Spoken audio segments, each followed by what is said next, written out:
हम इससे बाहर हैं और बाकी जितने ममालिक हैं वो इस प्रोसेस के हिस्से हैं।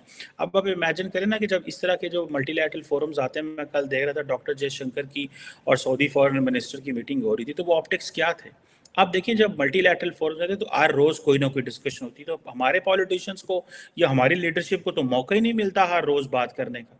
उनको तो उनके पास तो ये चांस ही नहीं है कि वो ये बात कर सकें, बिकॉज इस तरह की चीज़ें होती नहीं हैं, इस तरह की डिस्कशन होती नहीं है।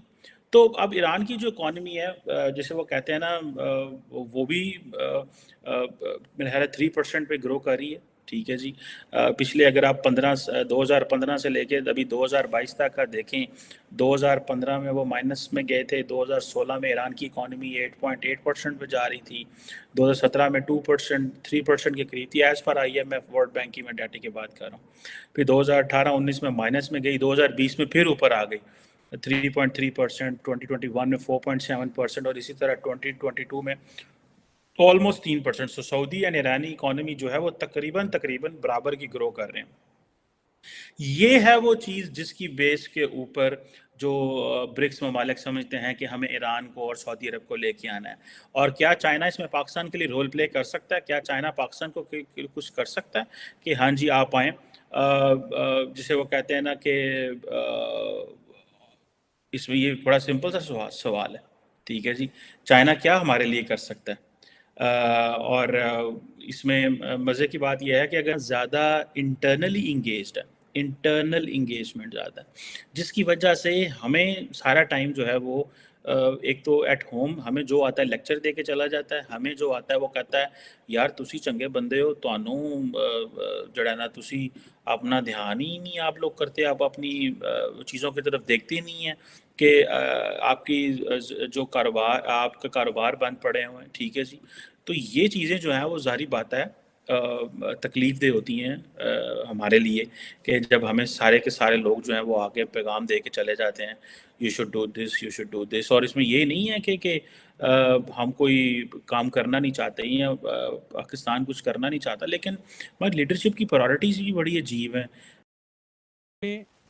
जब मोदी साहब का प्रोटोकॉल मिला ना, एक बहुत बड़ा हाल और उधर बहुत बड़े बड़े लोग बैठे हुए हैं और उधर उन्हें ऐसा प्रोटोकॉल मिला कि आसमान पे मोदी लिखा हुआ है और मोदी साहब क्या कह रहे हैं कि वो है इंडिया।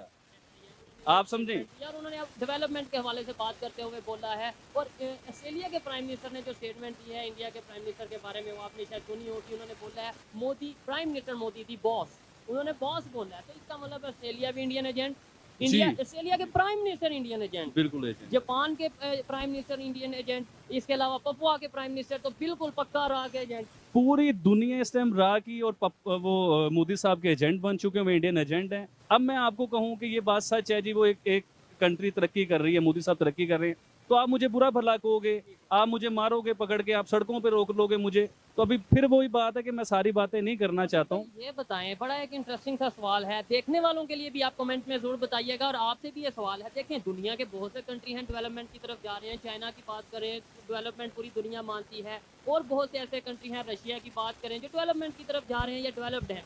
लेकिन जिस तरीके से इंडिया का या इंडिया के प्राइम मिनिस्टर का इमेज बेहतर हो रहा है, दुनिया तारीफ कर रही है, मुझे ये बताएं कौन सा इस टाइम प्राइम मिनिस्टर है या हेड ऑफ स्टेट है जिसकी इस तरीके से कभी किसी कंट्री की तरफ से तारीफ नजर आती है, कभी किसी के। मुझे बताएं। देखिए, अभी यूएस के प्रेसिडेंट ने पता क्या स्टेटमेंट नहीं, मुझे सिग्नेचर चाहिए। आप बहुत हाँ हाँ, ये मैंने सुना। इंडिया की फॉरेन पॉलिसी बहुत स्ट्रांग है, बहुत सिस्टमेटिक है और उनकी ना एक स्ट्रेटजी है जिसके तहत वो चलते हैं और उनकी आपस में स्प्लिटिंग नहीं है। जो एक वो जिस पॉइंट पे मतलब मुत्तफिक होते हैं फिर वो उसको इम्प्लीमेंट करते हैं और यूनिटी हमें पता है कि जब वो सारे यूनाइटेड हैं तो जाहिर बात है चाहे वो मतलब इंटर कंट्री रिलेशनशिप हो या इंट्रा कंट्री रिलेशनशिप्स हों वो बहुत स्ट्रांग होते हैं। प्लस ये कि रशिया ने बहुत सपोर्ट भी किया इंडिया को और अगर अब रशिया पे टाइम आया है तो अगर इंडिया सपोर्ट करे तो it is int wrong, I feel like that. और इमरान खान ने बिल्कुल ठीक है जी। ऐसे है कि इंडिया एक बहुत बड़ा मुल्क है, इसमें कोई शक नहीं है। पाकिस्तान उसके मुकाबले में एक छोटा मुल्क है और माजी में भी हमारे कुछ मसाइल ऐसे रहे हैं जिसकी वजह से पाकिस्तान की खारजा पॉलिसी जो है वो पूरी तरह फेल हुई है। तो जो स्ट्रेटेजिक जो पोजीशन है पाकिस्तान की वो इसके रास्ते में एक रुकावट है और इंडिया जो है वो पाकिस्तान की निस्बत जो है वो जो है उसकी जो मुश्किलात हैं वो कम है तो उसकी बुनियाद पे हम कह सकते हैं कि इंडिया की जो फॉरेन पॉलिसी है वो पाकिस्तान से बेहतर रही है, क्योंकि पाकिस्तान दहशतगर्दी का शिकार रहा है। अफ़गानिस्तान का जो इशू था और जो दहशतगर्दी की जो एक वेव जो चली पाकिस्तान में, उससे पाकिस्तान को जो है वो काफ़ी मुश्किलात का सामना रहा।